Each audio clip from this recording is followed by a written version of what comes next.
Welcome to Some Things Considered, the podcast where we are obsessed with story. We celebrate creativity and we talk to cool people to find out what makes them tick. I'm your host, Sean Murphy. I'm an author. I direct the Center for Story at Shenandoah University, and I run the nonprofit 1455 Lit Arts. For more about me and what I do, check out seanmurphy.net.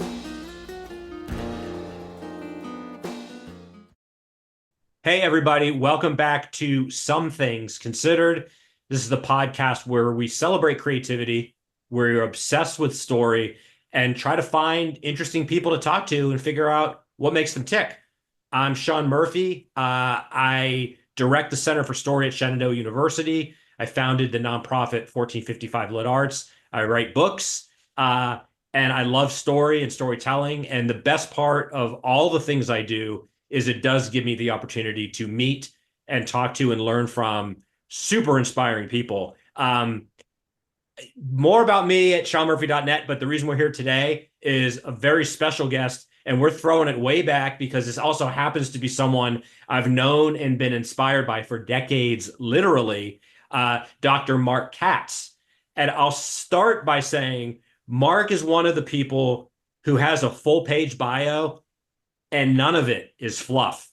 That's rare in this world. So in the interest of brevity, I'll encourage you to check him out online. When we post this, I'll provide ample linkage, but you should, to get the full Dr. Katz experience, go to his website and wallow in the accomplishment. But here's the brief version.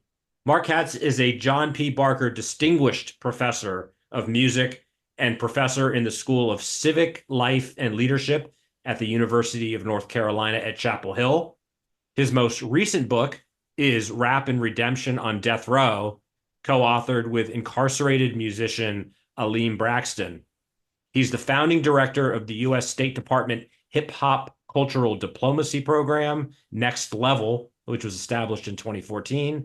And in 2015, Mark was recognized by the Hip Hop Education Center in its inaugural awards ceremony. And in 2016, he was awarded the Dent Medal by the Royal Musical Association for his contributions to musicology.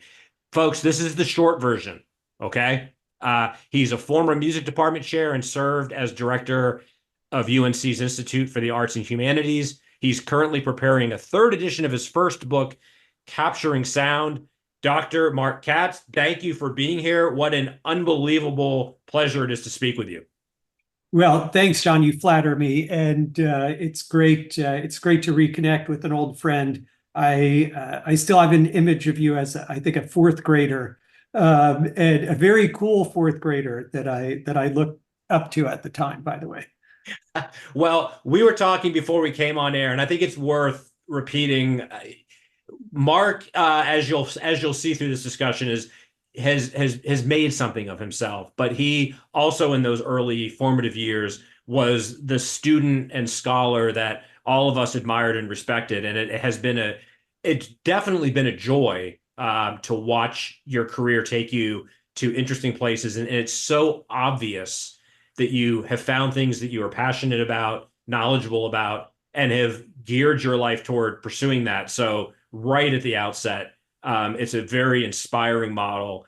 And, you know, it's phenomenal that we get a chance to talk today about this book, because it brings up all kinds of questions about what are you up to now, but really how one cultivates a life where they're doing what they are good at, what they like, but also going deeper, and how do we leave the world a better place than we found it. So before we get into the book, I think it would be fair to the audience, and also just for context again, because well, you may think I'm flattering you. Like I'm legit blown away when I look at your bio. I'm like, how does one person cram all that in? So talk a little bit. You're a music guy. You're an educator. You're very smart. You're very accomplished. Obviously, the love of music goes back, but talk us a little bit through how interests from childhood grew into education, grew into lifestyle. Sure. I think for me, it's all about following my curiosity and just being a curious person, wanting to know more and being a little adventurous in all the ways. I got myself into trouble, exploring the woods and all of that when I was young. But but I would say I'm adventurous in terms of exploring just the world and exploring music. But I've always loved music. I always felt that music is the kind of perfect drug that you can't overdose on, and I never really feel bad about overindulging in music. It doesn't seem possible. Maybe it is, but I'm very curious about music. I like learning about new music. I grew up hearing music from my mom. She played piano, still plays piano, actually. I have vivid memories of lying down on the floor, listening to her play music, and then thinking about. I was a classical music kid, which is funny to people who know me now, since I do a lot of work in hip hop. But I played violin. I'm still a violinist. I just loved listening to music, learning about music. I have mixtapes from the 80s of classical music and rock and all sorts of things. But what I found, I didn't really think of this at the time as a form of teaching, but I loved sharing my enthusiasm for music with my friends. And that might be going for joyrides around Reston, Virginia, blasting Brahms or Jimi Hendrix, or being in my dorm room, having a little crowd of people listen to me talk about a Led Zeppelin song or a Tchaikovsky piece. So it's always been about exploring my curiosity and sharing it with others. For sure. And I mean, everything, we're both music, obsessives. So all of that resonates with me. What I think is interesting is there's just different layers of obsession and interest. Very few of us took it to the level of music as a art form, as a form of expression means enough to me that I need to go so deep that I'm going to study it, eventually teach it, and write about it. At what point in your college education did you start to connect dots of there's so much meat on these bones? I won't even say bone, but bones, thinking about different cultures, historical implications. When did it start to make sense to you that this was the path, was no longer going to be an interest or even an obsession? This was the lane, and everything else would filter through your absolute obsession with music. Well, it was probably my third year in college. I went to college thinking I would become a lawyer and go to law school. I was even thinking about that in high school. And I realized not for great reasons. I mean, some valid. I liked the intellectual aspects. I liked the debate. But we had some neighbors who were lawyers who had some really nice cars. And I thought, oh, this was the 80s, and I was a teenager. But in any case, I realized gradually, should have been quicker, that I actually enjoyed when I went to the library to do my homework or research. Instead of going to get the books that I was supposed to get, I would go to the music section and just pull random books and just sit on the floor and read through them. It's like I couldn't get enough of it.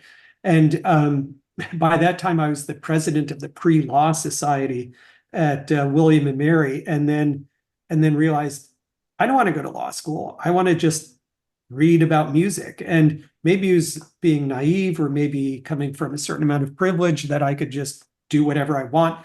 Or that's how it looks, now. But it was more kind of like, oh, I'll just do this. And I do remember my parents being concerned because I think they were happier when I was planning on being a lawyer. But it was just observing my own tendency to gravitate towards learning about music, and then realizing and discovering that I could do that in graduate school and as a living.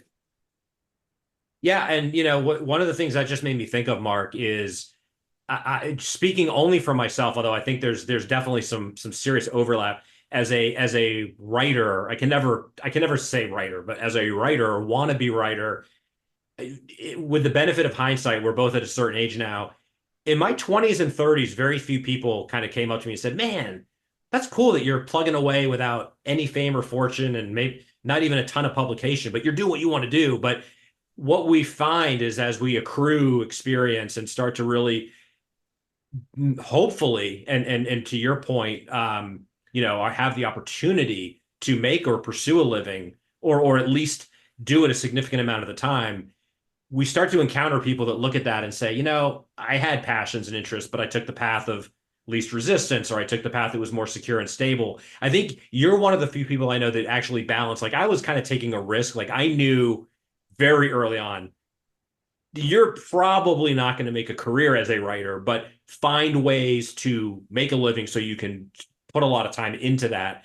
But you were able to really triangulate, like, I'm going to go deeper, I'm going to work hard, I'm going to get advanced degrees, but it's going to enable me to both be immersed in this world and then teach, and my life becomes part and parcel of the things that interest me. I just want to highlight, because I think thinking about America and the era we came up in, right? LA law. That's what I think of when I think about 80s and I wanted to be a lawyer.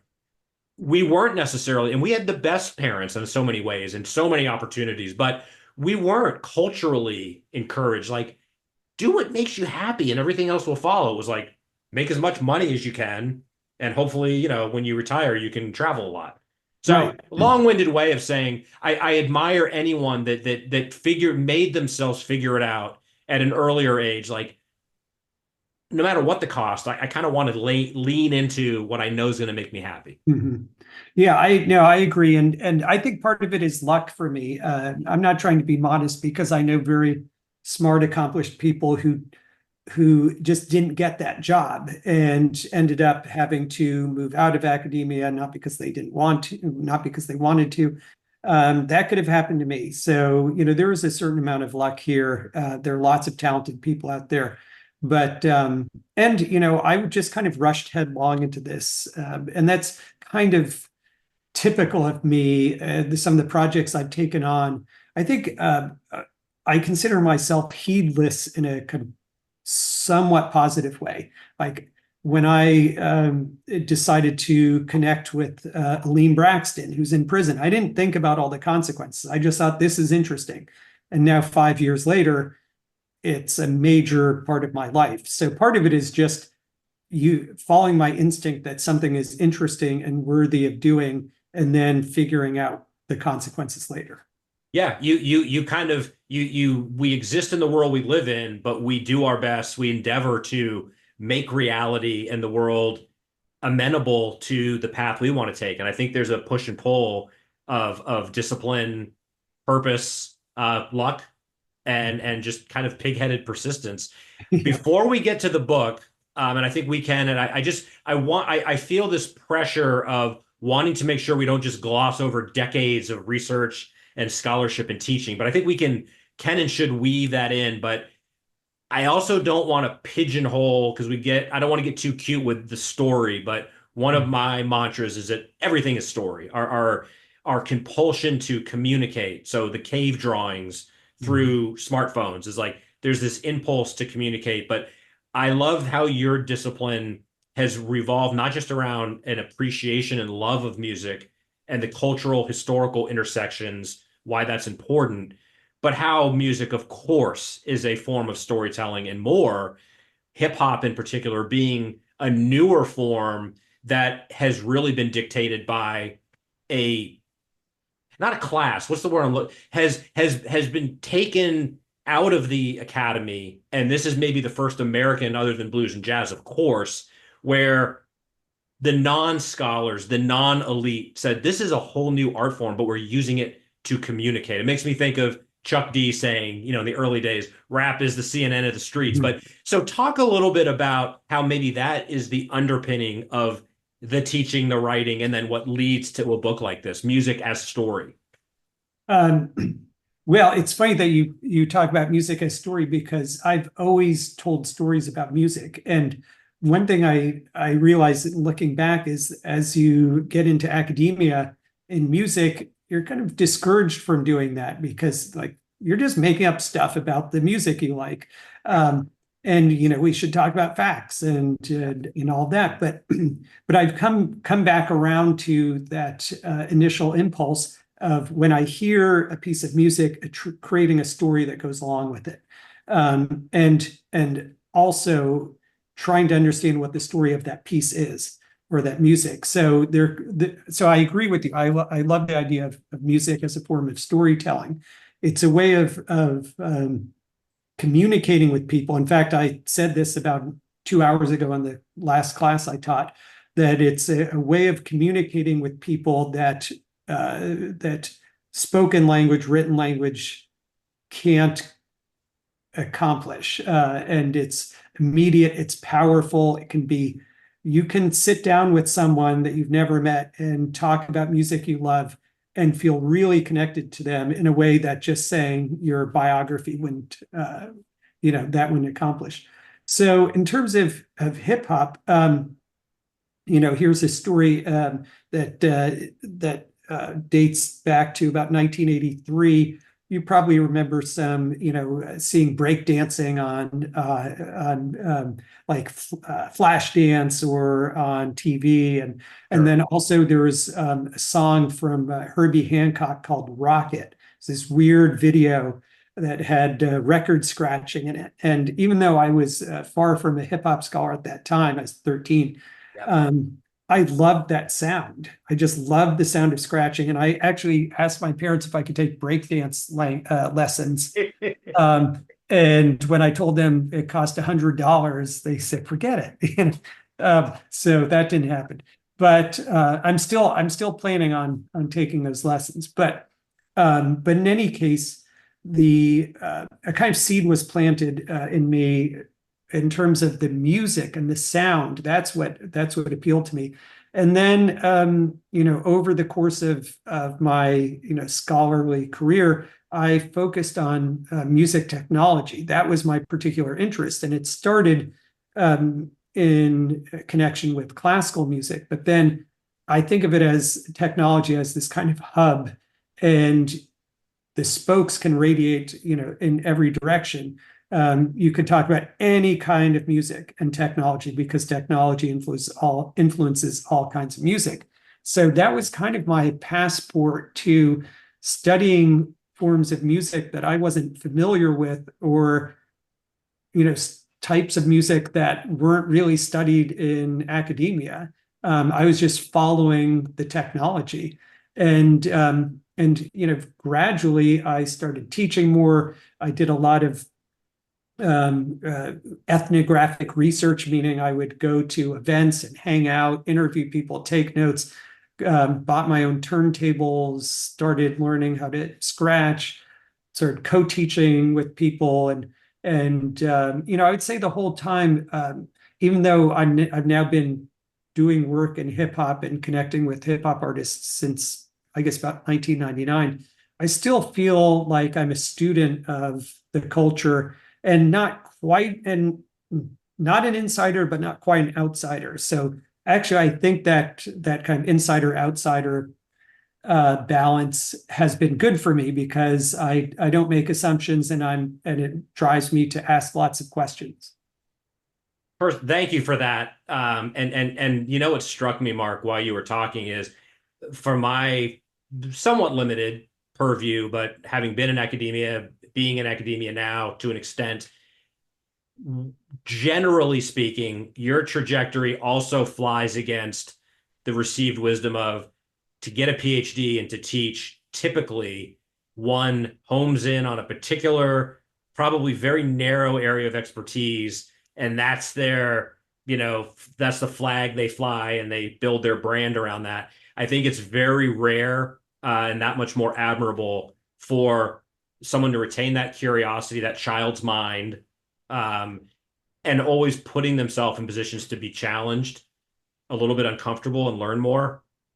What an antidote, not only to maybe some antiquated academic methodology, but for anyone, but especially those of us that are leaning creative, how to keep things fresh, how to stay young, how to stay connected, how to not be cynical, to always be wanting to learn more.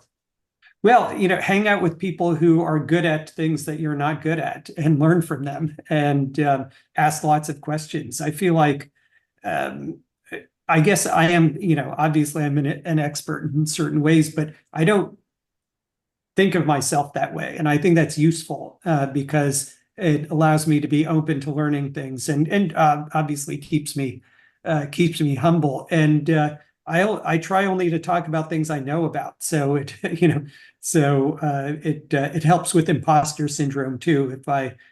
If I just say no, I don't know about that, but hey, I'm going to find out. So Yeah. Um, well, that is, I think that's an adequate, I won't say excellent, because I want more selfishly. That's an adequate backdrop to, I could explain or I could summarize, but I think respectfully and eloquently, you can probably tee up the circumstances that led not only to this book being written, but hearing from Aleem in the first place. Talk a little bit about how this was not something that you set up. This was definitely something that came along, and you obviously pretty quickly realized I need to pay some attention to this. But talk us through the process.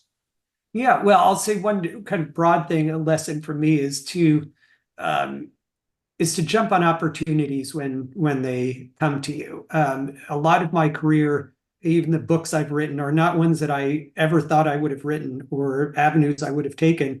Opportunities arose. I thought, well, that's interesting. Let me pursue that. So this is a good example of that. I got a letter in 2019, almost exactly 5 years ago. I think it was August 19th, 2019, from someone in Central Prison. And that was the first time I'd ever gotten a letter from someone in prison. It said mailed from Central Prison. And I opened it up and read it, and it was this very neat script from, it was in my faculty mailbox. And it's, dear Mr. Katz, I'm a prisoner on death row, and I would like your help. I'm trying to record an album, and I thought you might be able to help connect me with some producers. Now, I will say, I talked about jumping on opportunities or seizing opportunities. I didn't jump because I had to. I was a little taken aback, and I did. I guess to my credit, I thought through this for a few seconds. Like, Right. do I don't know this guy. I currently have no relationship or obligations. This is someone who is in on death row. I found out that he had murdered 3 people. Is this someone I should worry about? He's in prison, but he's in prison half an hour from where I live. Could there be problems here? So I sat on it for a while, and then it was a little over maybe a month and a half later, I decided, okay, I'm gonna write back. And I sent him a postcard, and I said, I'd be happy to help connect you with someone. I thought that's a small gesture I could make. And so I posted a query on Facebook. I know a lot of hip hop producers, and said, hey, anyone want to help this guy out? And then a guy that I know named Nick Lowbeer, he goes by Nick Neutrons. He said, sure, I'll do it.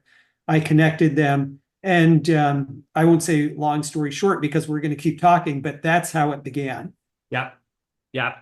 And so I'll say, having read and enjoyed and learned a lot to think about, I'll just say as my mini review, and I'll write about this at a later time in more detail, but inevitably calling to mind, moments from Malcolm X, this notion of not only a prison narrative that's a life story, that's a story of attempted redemption, but a very searing and subtle commentary on everything from our incarceration system, racial disparities, of course, that exist, et cetera, et cetera. All of which is to say, this is a very recommended book for anyone that just wants to read an interesting story about an individual's life trying to redeem himself from a place of despair and violence. But there's a lot any American or any human could learn about the human condition. One of the things that struck me right from the get-go, and in fact, I did write it down. He writes, I think in the foreword, writing this book, and there's a lot of reasons he does it, but he writes, I want it documented I was here and that I existed.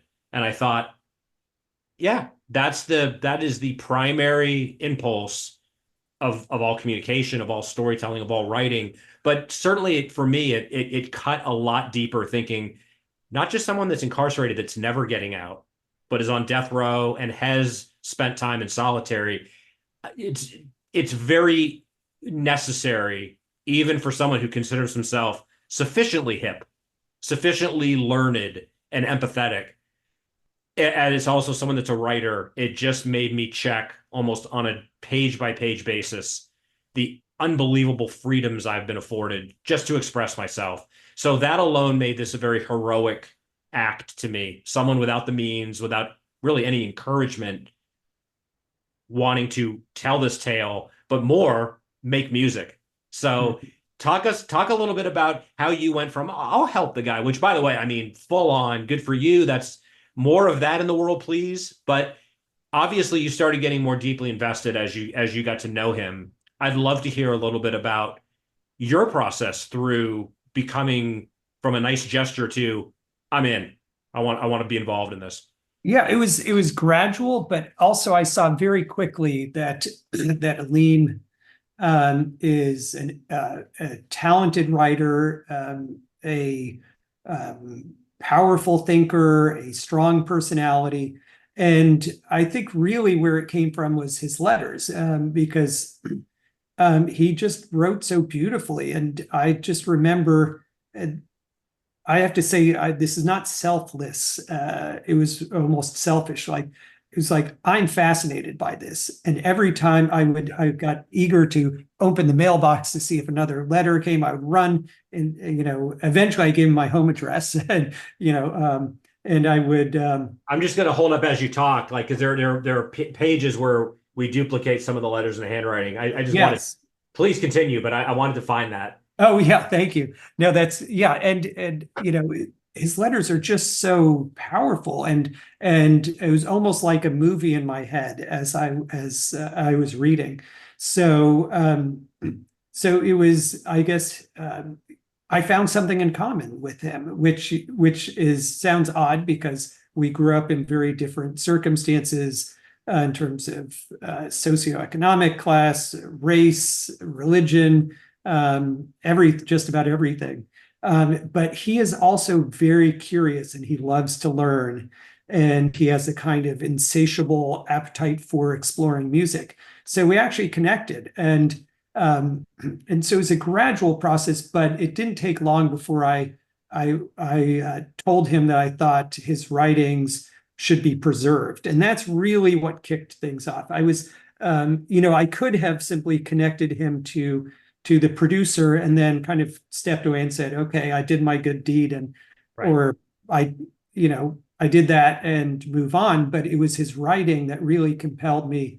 And I started, I was kind of feeding him questions. Tell me about this, tell me about that. So many things I wanted to know. And then at some point I told him, I said, your writing is worth preserving. And that was a kind of revelation to him. He's written thousands of letters over the years, and he hadn't thought anything of it. That's he just writes them, he sends them out, and that's that. And I said, and this was my scholar, with my scholar hat on, I said, Yeah. like, this should be in an archive. And so as the album was progressing, and there were lots of ups and downs with that, I pitched him the idea of doing a book together. I said, why, I could help assemble that, and it's turned into a multi-pronged project. So there's the album, there's the book. The book was adapted into a play that was done on campus here after the book was published. There's also an archival collection that I have boxes of his materials. I've gotten to know his family. They've donated materials. It's going to be preserved at UNC's Southern Historical Collection. So it's almost like this snowball effect. We keep adding elements, and we actually got approached by someone who was interested in optioning the story for a film, and so that could be another avenue, because I've always thought of his story in a kind of cinematic perspective, and could see that happening too. I mean, having read it, I absolutely could see that. And I think the ripple effects, the positive ripple effects for him personally and spiritually are sufficient and abundant. But I think about, and just from where I come at these things, I think about so many of the voices, never mind from the socioeconomically disadvantaged. I mean, even within the extra privileged who don't pursue their gifts or, have more material, all the creativity the world's being deprived of. Again, that's always been the case. But we start thinking deeply about those that have to really struggle to have their voices heard. It just carries such a profound message about the power of story, the power of expression, and hopefully what this could do to inspire others in and outside of prisons, to find their voices, to tell their stories, to understand that their words and the stories and the feelings they have matter and And can. speaking of that, something that you don't know because this is a recent development, but I started going to another prison where not where Aleem is, but Orange County Correctional, which is a minimum security prison. And I was supervising a grad student who's teaching a class there.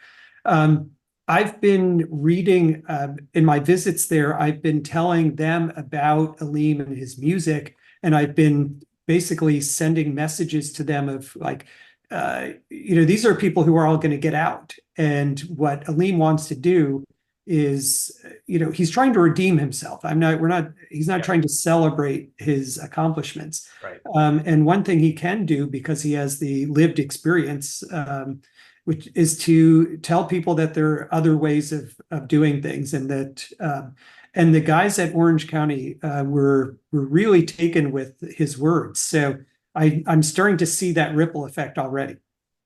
It makes me so happy to hear that, Mark. It doesn't surprise me. And yeah, there's so much I could say about Aline that I admire. One of the things, and I'm glad you touched on this because it would have been remiss to not mention, he is anything but glorifying or exploiting or romanticizing any exploits or an attempt at pity. In fact, he talks openly about wanting to use whatever platform he has to speak out on behalf of fellow inmates he believes are innocent and incarcerated unjustly who haven't had the opportunity to get representation or tell their story. So for me, again, the layers of meaning within this text are that he's using, his process to redeem himself, which I mean, full stop. What more can we do as human beings? But to use his platform and the platforms he's trying to build and expand on, to do good and inspire others. It makes me happy to be able to do a modest part to celebrate that and shine light on it. Well, I appreciate that, and I do want to add, this. Unfortunately, books don't make a lot of money, but the money that this book is making is being donated towards victims' rights organizations and for better representation of incarcerated people. So he makes no money off this. I make no money off this. So that's also, I think that's important. I wouldn't want people to think, oh, they're just lining their pockets, or he's getting special treatment, because of this. No, in fact, there's a harrowing story toward the end of the book where he is taken to solitary and it's not explained to him why. And it turns out because you had innocuously checked into Facebook and assumptions were made. And there's this beautiful moment of grace where you apologize for maybe being responsible for him being punished without knowing it. And of course, he immediately understands and forgives you. But to me, in addition to being a very human moment, it also underscores the precariousness of those that are incarcerated and their treatment and how quickly anything can be taken away. He talks about over the years different raids and inspections of his unit where raps he's written, writings he's done have been taken, never to be found again. Again, I think those of us that do write or read or are into this stuff, it genuinely is like a physically revolting thing to hear about. I know. I mean, just the capriciousness of the system. He called me today. I couldn't answer because I was going into class, and I don't generally think this way, but anything, it could have meant anything. Could mean like I'm being taken to solitary, or any number of things, or it could just be, hey Mark, how's it going? So I can't call him back. That's how the system works. So I have to wait for him to call me back. But yeah, things can change at any moment, and including, his execution. And if people are wondering, who are listening to this, he does not have a date for an execution. That's because there's a moratorium on executions in North Carolina that could end at some point, but it's pending the outcome of various legal challenges to the death penalty. And I would like to think that, one's a book like this, I would hope if that ever does become an issue, the moratorium is lifted.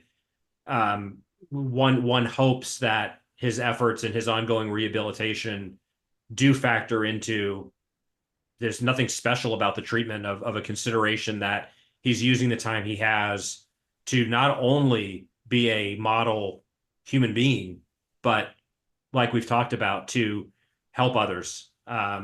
So that's a separate conversation, but I'll just go on record as saying, let's hope that the work he's doing now is just an overwhelmingly positive, case study for why he should get leniency should it come to, being on death row. He has a lot. He's I think 51 now. He has a lot he could contribute, and you know, uh, he's doing good in the world now. He's actually saved lives in prison. He stopped people from killing each other. He helped a man who was having a seizure. He's inspiring people to follow a better path. So I think, I don't ever want to minimize his crimes or say that there shouldn't be any kind of punishment. But he's someone who is and can do good in the world. And unfortunately, our system is not, he's doing it despite the system. The system isn't designed to foster that, unfortunately. Yeah, I'm trying to be very, very careful about how I frame. I'm very aware of who I am and what I am, even when I'm hopefully unambiguously celebrating and wanting to keep the focus on him. I don't remotely want to sound like that white guy. But throughout the book, it's important also, I think, to note that he repeatedly comes back and says, I am guilty of what I did. I deserve to be here. And I find one of the ways I find meaning is to try to help those that we believe are not here. So there's that.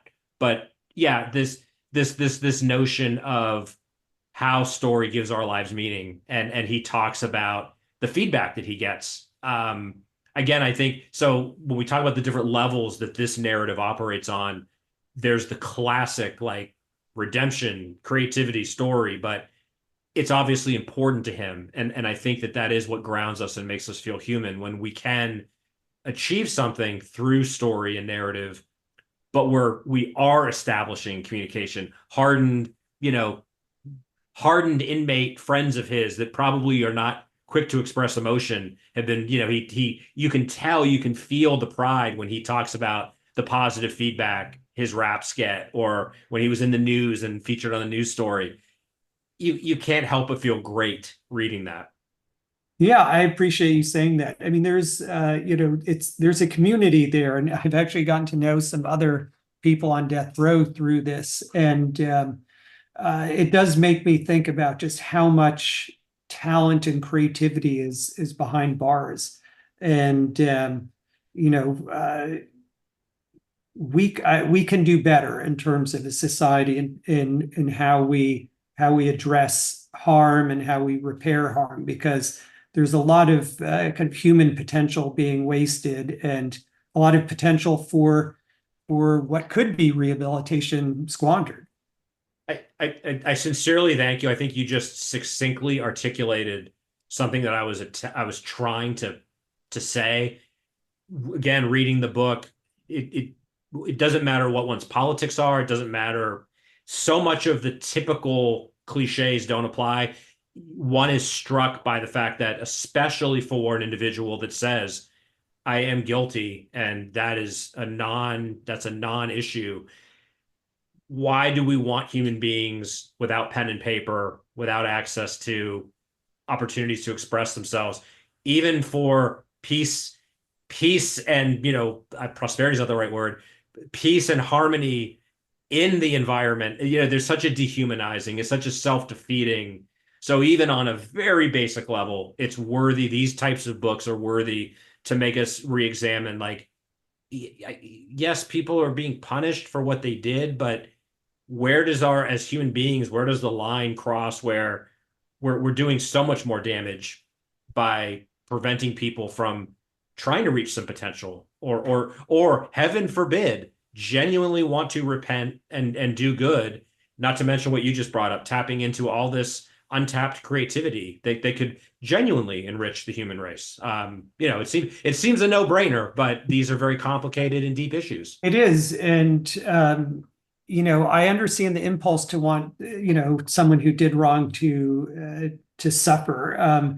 But, to what end? And in fact, if you want to just take a very hard, pragmatic view, prison creates more crime. There's a huge amount of crime that happens in prison, and it's often a response to the dehumanizing treatment that people experience. So, if you want to reduce crime, arts programs, pen pals, these kinds of programs are actually going to help foster a more, a calmer atmosphere. When people feel productive, they don't feel the need to fight as much. I mean, I've heard that so many times. So even if you think it's soft or whatever to give someone a paintbrush or a pen and pad of paper, if what you care about is lowering costs of incarceration and lowering rates of violence, that's a super effective way to do it.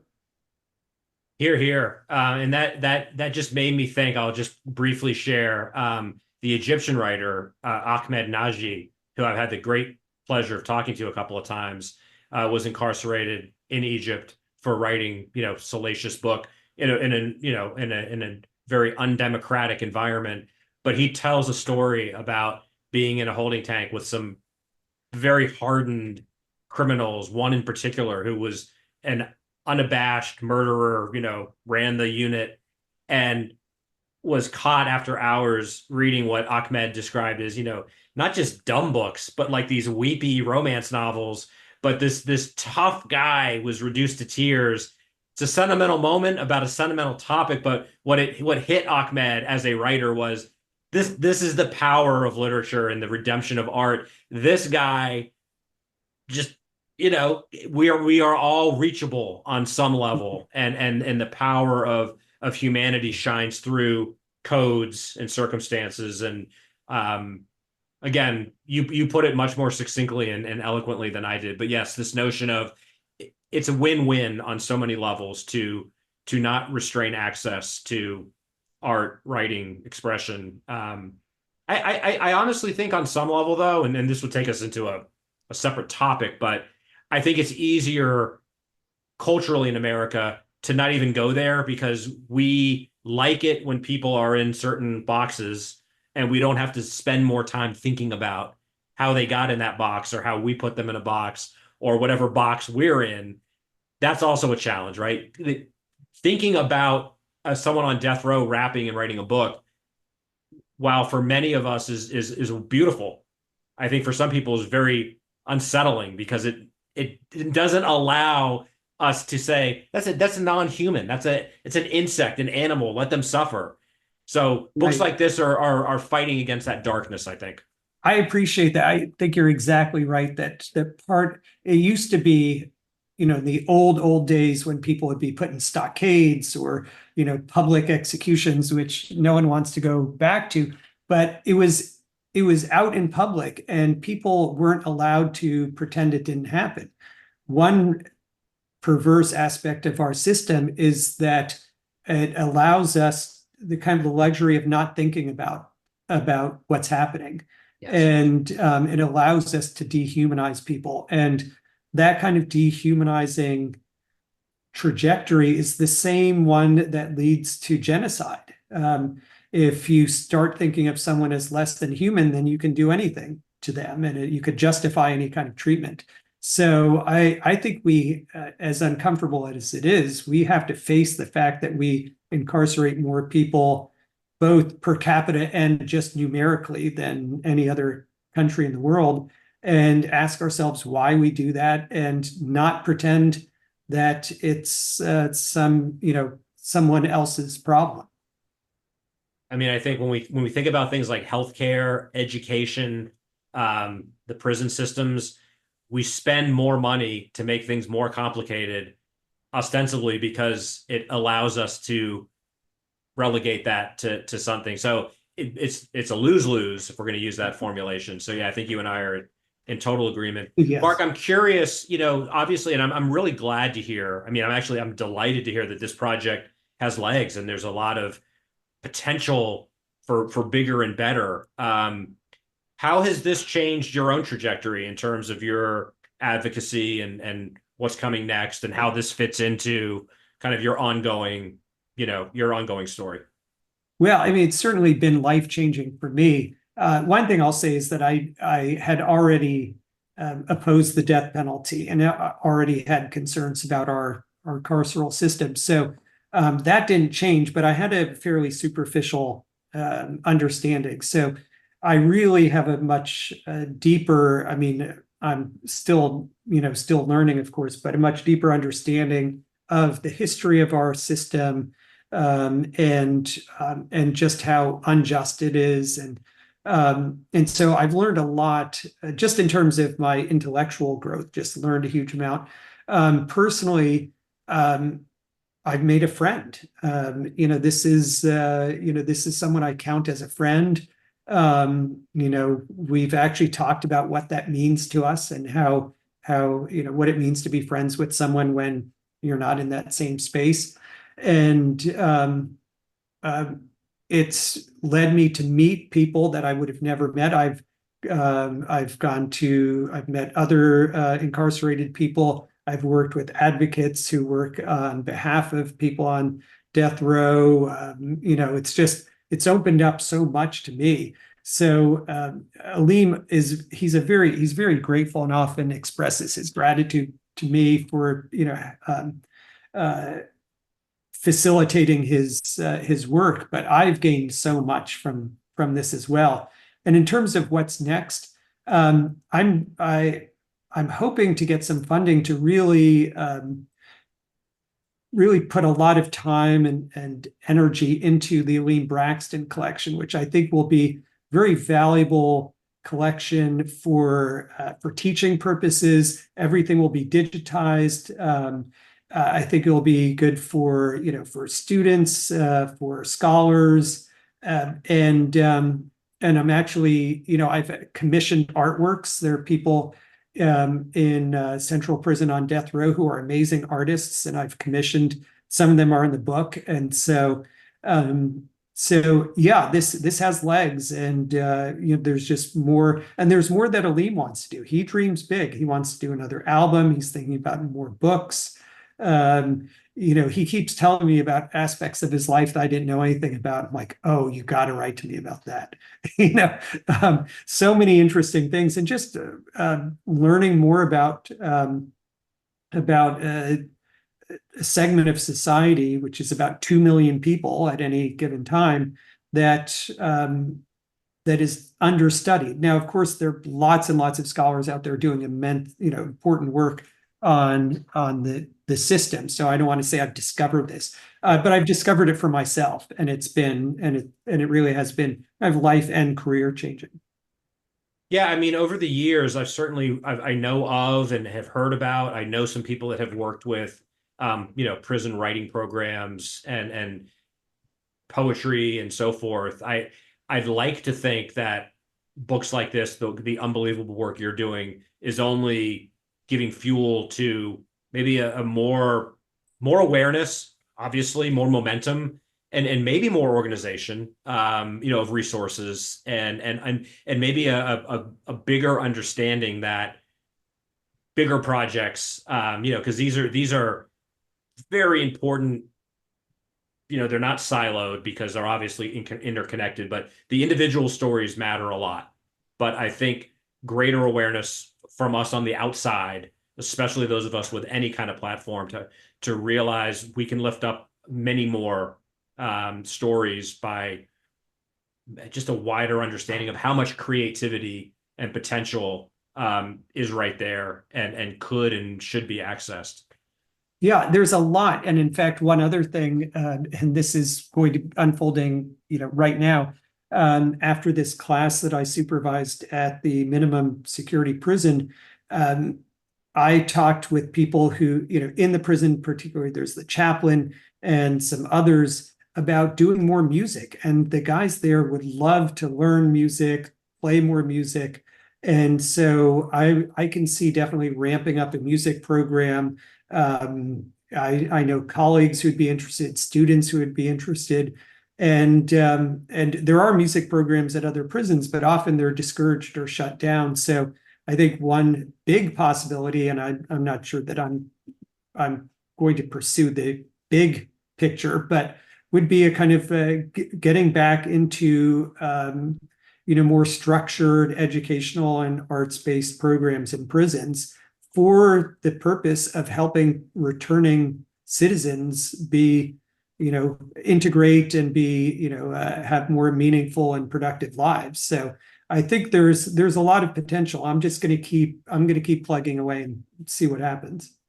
Well, I'll say, consider me all in as both a fan, an ally, and let's certainly continue our dialogue offline in terms of um, any and all resources and mechanisms of awareness and celebration too, right? Sure. To just shine a light. But I guess I definitely for now want to keep the focus, on Aleem and his journey. I so sometimes we are unable to avoid cliche, and I think I've learned to embrace that because there's a reason when you bump up against cliche. But like I learned a lot about myself. I learned a lot about America. I learned all about him. I learned more about you. So I once again want to kind of shine a light on your work here. Profoundly meaningful, life changing. I can't imagine having not read this book now that I've read it, and I think that's the best gift any Wow. storyteller can give. So I want to That's thank you. amazing praise. Thank you. Well, very heartfelt, and again, I mean, to be entertained is very necessary and important. To be informed, even better. But to be challenged and changed, that's when I think art is really reaching the levels that we rightly celebrate culturally and civilizationally, uh,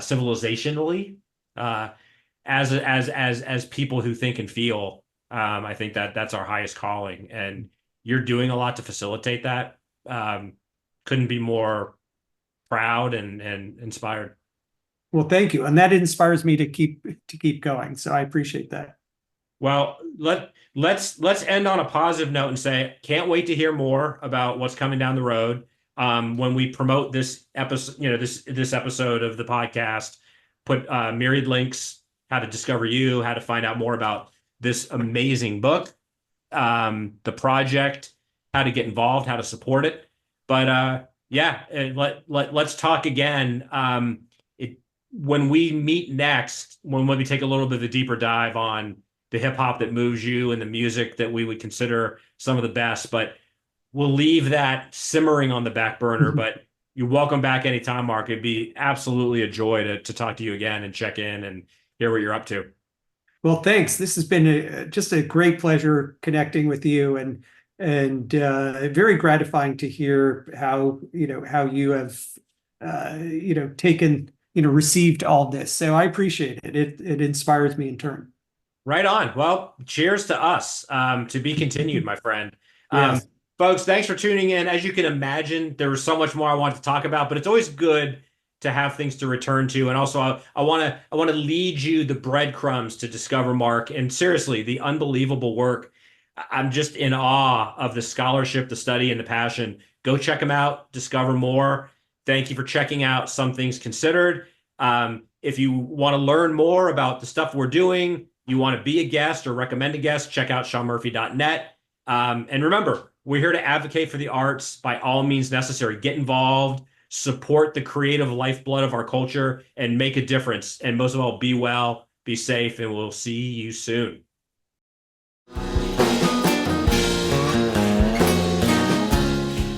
Thanks for tuning in to Some Things Considered. Find out more, including how to be a guest, at SeanMurphy.net.